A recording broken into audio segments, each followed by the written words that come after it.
warahmatullahi wabarakatuh. Waalaikumsalam warahmatullahi wabarakatuh. Selamat datang pada podcast jurusan Pendidikan Luar Sekolah Fakultas Ilmu Pendidikan Universitas Negeri Padang. Laboratorium ini merupakan salah satu milik dari jurusan Pendidikan Luar Sekolah Fakultas Ilmu Pendidikan Universitas Negeri Padang. Halo, selamat pagi teman-teman mahasiswa sekalian. Kali ini pada episode podcast yang ketiga kali ini kita akan berbincang dengan ketua jurusan dari Universitas Negeri Malang. Sebelumnya perkenalkan Pak, saya Nurul Hayati. Boleh Bapak memperkenalkan diri Pak? Silakan. Ya, terima kasih Mbak Nurul. Assalamualaikum warahmatullahi wabarakatuh. Selamat siang, salam sejahtera. Perkenalkan, saya Bapak Dr. Zulkarnain, MPD MSI, selaku Ketua Jurusan Pendidikan Luar Sekolah Universitas Negeri Malang. Oke, baik Pak. Pada episode kali ini kita akan berbagi mengenai apa itu pendidikan non formal, lalu apa keunggulan dari pendidikan non formal yang ada di Universitas Bapak, begitu ya Pak ya? Iya. Nah, pertanyaan pertama nih Pak buat saya kepada Bapak nih. Ya. Pertanyaan pertama itu apa sih Pak keunggulan dari jurusan pendidikan non formal yang ada di Universitas Malang Pak? Ya, terima kasih. Sebenarnya kalau kita bicara tentang keunggulan, semua jurusan pendidikan luar sekolah atau jurusan pendidikan non formal se-Indonesia pasti memiliki keunggulan ya. Pasti memiliki kemenarikan.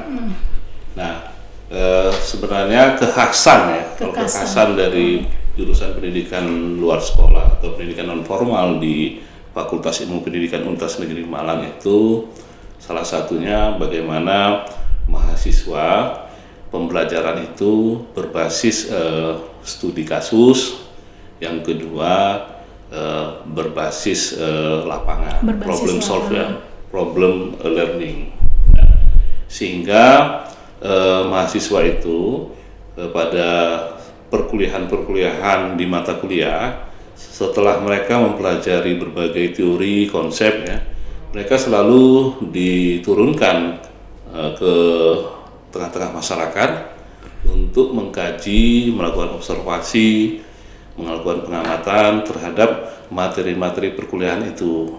Nah, sehingga setelah mereka melakukan kajian-kajian itu, mereka diwajibkan untuk membuat satu laporan studi lapang tadi. Nah, yang kedua, perkuliahan kita juga ada 3 konsentrasi. Pertama, konsentrasi atau peminatan sekarang ini, peminatan pemberdayaan masyarakat. Yang kedua, peminatan pendidikan keluarga, dan peminatan pelatihan dan kursus. Nah, di mana peminatan ini mata kuliah tadi lebih banyak melaksanakan kegiatan-kegiatan praktek-praktek atau observasi di berbagai instansi, kemudian desa ya, yang kemudian juga di tengah-tengah masyarakat. Nah, yang ketiga, keunikan atau kemenarikan dari kegiatan pembelajaran di pendidikan luar sekolah Universitas Negeri Malang itu ada namanya lab site. Lab site itu terdiri dari lab site desa. Ada beberapa desa yang kita jadikan sebagai lab site yang berbasis pada desa dataran tinggi pegunungan. Ada desa yang berbasis karakter masyarakat di pinggiran pantai, dan kemudian termasuk juga di masyarakat pinggiran antara desa dan kota transisi. Nah, sedangkan di berbagai instansi, lembaga itu juga kita mahasiswa juga selalu melakukan kegiatan-kegiatan studi lapang, observasi, dan termasuk KPL di misalnya BP PAUD ya, kemudian di PKBM, kemudian di lembaga-lembaga kursus, dan kemudian juga di lembaga-lembaga pendidikan alternatif seperti homeschooling ya, komunitas-komunitas, dan termasuk juga bagaimana juga di Malang itu banyak desa-desa wisata yang dikelola oleh Pok Darwis. Nah, di situ juga mereka diturunkan untuk belajar di sana. Ya, kelompok sadar wisata ya Pak Ya. ya. Nah, baik Bapak, menarik sekali keunggulan dari PNF di Universitas Negeri Malang. Iya. Nah, berarti mahasiswanya praktek langsung ke lapangan. Nah, mungkin Pak, kalau di Malang banyak homeschooling ya Pak ya?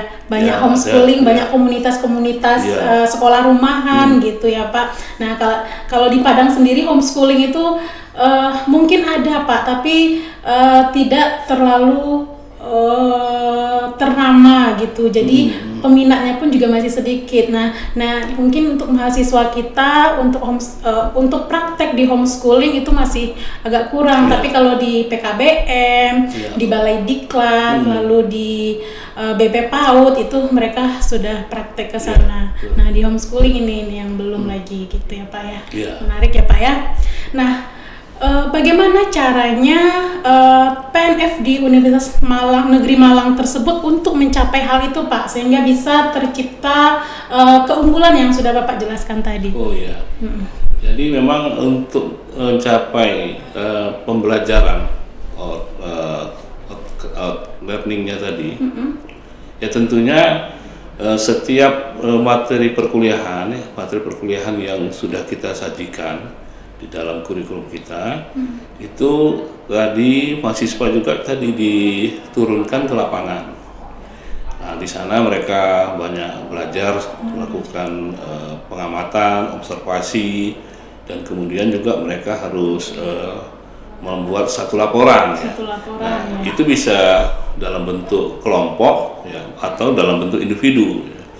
Nah, kalau dia nanti dalam bentuk kelompok, maka mereka harus membuat satu laporan, dan laporan itu nanti disusun dalam bentuk artikel jurnal ya, dan kemudian juga nanti dalam bentuk laporan seperti laporan hasil lapangan yang nantinya juga harus dipresentasikan kepada dosen pada setiap akhir perkuliahan.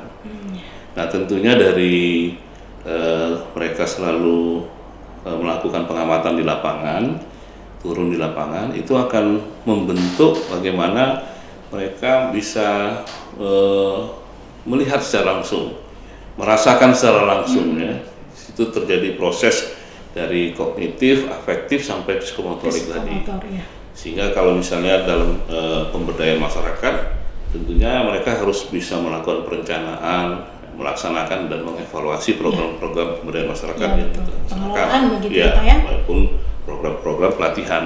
Sehingga dengan kegiatan-kegiatan ini kami melihat ini bagaimana mengupayakan mengimplementasikan ketercapaian output pembelajaran tadi.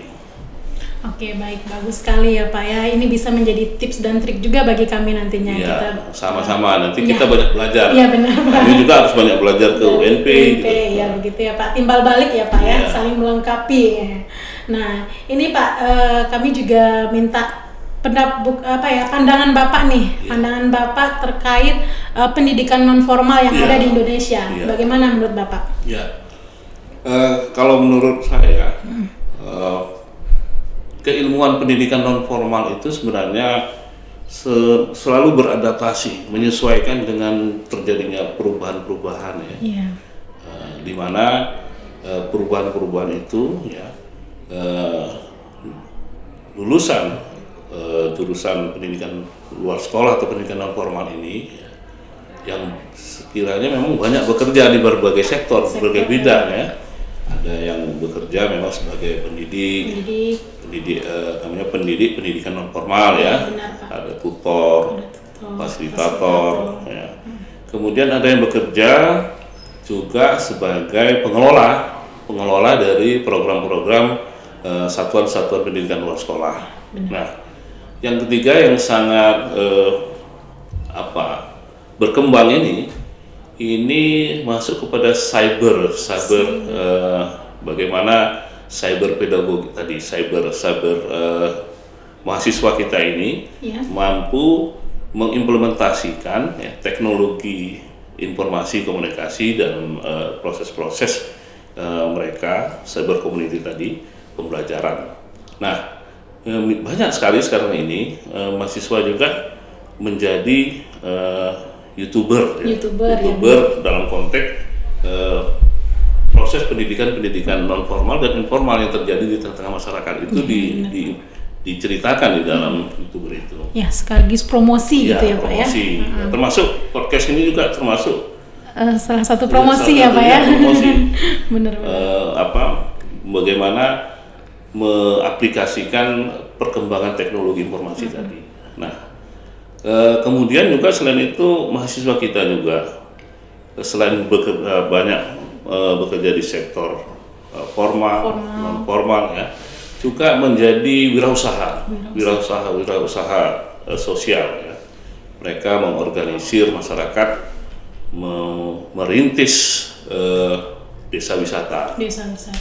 Lalu kemudian juga mereka membentuk pengorganisasian komunitas-komunitas belajar di tengah masyarakat. Nah, itu bermunculan itu, sehingga mereka sudah punya pengalaman yang banyak gitu. Sudah punya pengalaman di dalam bagaimana ilmu yang mereka peroleh dari teori konsep ya di kelas ya, lalu diimplementasikan di tengah masyarakat dan akhirnya membentuk pengalaman mereka gitu.